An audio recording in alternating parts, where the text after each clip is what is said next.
सच्चा सुख संतोष में है। एक संत को अपना भव्य आश्रम बनाने के लिए धन की जरूरत पड़ी। वह अपने शिष्य को साथ लेकर धन जुटाने के लिए लोगों के पास गई। घूमते घूमते वह एक गांव में अपनी शिष्या एक बुढ़िया की कुटिया में पहुंचे। कुटिया बहुत साधारण थी, वहां किसी भी तरह की सुविधा नहीं थी। फिर भी रात हो गई तो संत वहीं ठहर गई। बूढ़ी माँ ने उनके लिए खाना बनाया। खाने के बाद संत के सोने के लिए माँ ने एक तख्त पर दरी बिछा दी और तकिया दे दिया।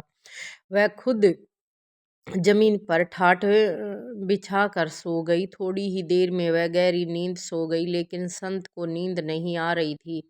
वह दरी पर सोने के आदी नहीं थे। अपने आश्रम में सदा मोटे गद्दे पर सोते थे। संत सोचने लगे कि जमीन पर ठाठ बिछा कर सोने के बावजूद इसको गहरी नींद आ गई, और मुझे तख्त पर दरी के बिछाने पर भी नींद क्यों नहीं आई है।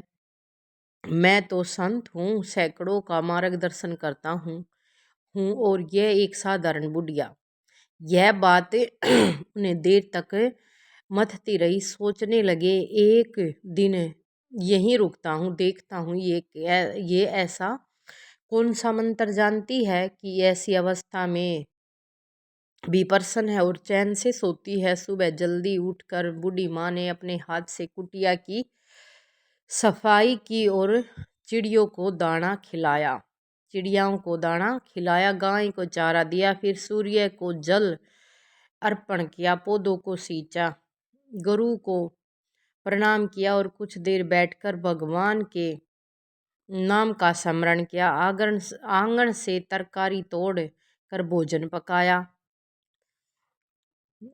गुरु को प्रथम भोजन करवाकर आप ग्रहण किया। दिन में आस पड़ोस की बच्चियों को बुलाकर उन्हें हरि कथा सुनाई, हरि भजन का ज्ञान दिया। फिर संध्या पूजन हो गई। रात को पुण्य सादे भोजन का प्रबंध, सोने की तैयारी। गुरु सोचने लगे, आज फिर नींद नहीं आएगी, पूछ ही लूं कि क्या रहस्य है। संत ने पूछा, माँ तुमने मेरे लिए अच्छा बिछोना बिछाया है, फिर भी मुझे नींद नहीं आई, जबकि तुम्हें जमीन पर गहरी नींद आ गई। क्या तुम्हें धरती की कठोरता नहीं सताती? क्या यह चिंता नहीं होती कि कैसे अपने लिए अच्छे भोजन का नरम बिछाने का प्रबंध करूं? इसका कारण क्या है? वह बोली, गुरुदेव, जब मैं सोती हूँ तो मुझे पता नहीं होता कि मेरी पीठ के नीचे गद्दा है या ठाठ है। ऐसी नींद में सोना चाहिए। उस समय मुझे आपके वचन अनुसार दिन भर किए गए सत्कर्मों का स्मरण करके ऐसा अद्भुत आनंद मिलता है कि मैं सुख दुख सब भूलकर परम पिता की गोद में सो जाती हूँ, इसलिए मुझे गहरी नींद आती है। संत ने कहा, मैं अपने सुख के लिए धन एकत्रित करने निकला था। यहाँ आकर मुझे मालूम हुआ कि सच्चा सुख तो भव्य आश्रम में नहीं बल्कि संतोष में है, गरीबी की इस कुटिया में है। सच्चा सुख तो हमारे अंदर ही है भाई, कोई ते ढूंढने की जरूरत को ना। संतुष्ट होगा ना जो आदमी, उससे मैं वो हो जाएगा। सच्चा सुख संतोष में है। असली आनंद भव्य आश्रमों में या ऐसारामों में नहीं है, बल्कि संतोष पूर्ण जीवन और अच्छे कर्मों में मिलता है। साधारण जीवन उच्च विचार। एक साधारण बुढ़िया जो सादा जीवन जीती थी, फिर भी आत्मिक रूप से संतुष्ट और प्रसन्न थी, जबकि संत होते हुए भी गुरु को चैन नहीं था। धन और सुविधाएं शांति की गारंटी नहीं है। संत के पास आरामदायक बिछौना था, फिर भी उन्हें नींद नहीं आई, जबकि बुढ़िया ठाठ पर ही चैन से सो गई। इसका अर्थ यह है कि बाहरी सुख सुविधाएं हमें आंतरिक शांति नहीं दे सकती। हमारे अंदर में जो संतुष्टता हुआ है ना, जितना मिल गया, जो मिल गया उससे मैंने सोच लो कि हाँ भाई, इतना ही बहुत है मेरी लाइफ के लिए। 2 रोटी मिल जा, खान न भाई, पहन न कपड़े मिल जा, रहन न मकान मिल जाए, और क्या चाहिए है।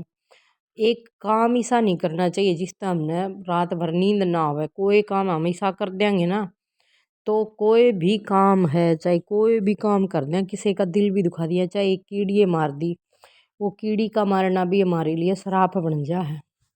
सत्कर्म और भक्ति जीवन को सुखद बनाते हैं। बुढ़िया ने अपने दिन को सत्कर्मों, दान, पुण्य और ईश्वर स्मरण में लगाया है, जिससे उसे आत्मिक सुख मिला और वह चिंता मुक्त होकर सो गई। दूसरों की सेवा सच्ची खुशी होती है। बुढ़िया के संत की सेवा की, पशु पक्षियों का ध्यान रखा, पड़ोस की बच्चियों की हरी कथा सुनाई, जिससे उसके मन में संतोष और खुशी बनी रही।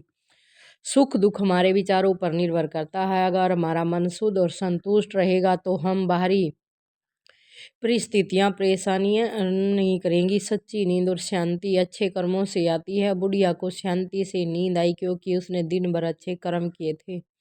जब मन में शांति और संतोष होता है तब शरीर को भी आराम मिलता है। सच्चा सुख बाहरी चीज़ों में नहीं है, बल्कि मन की शांति, संतोष और सत्कर्मों में है। इसलिए हमें धन और ऐशो आराम की जगह अच्छे कर्म, सेवा और भक्ति पर ध्यान देना चाहिए, जिससे हम वास्तविक सुख और मानसिक शांति मिल सकती है। और ये सच्ची बात है भाई। 2 दिन करके देख लियो था। भगवान का स्मरण, भगवान के साथ जुड़ कर रहना, भगवान के साथ बस, भगवान का भी नहीं बेरा ना हमने के है के नहीं है, तो कोई भी सा काम ना करो। 2 घड़ी मंदिर में जाकर न बैठो, सच्चे मन से सब कुछ छोड़ कर न, बस ठीक है ना। और फिर देखो कैसी की जिंदगी हुआ है हमारी, नींद में थे पड़े आवेगी।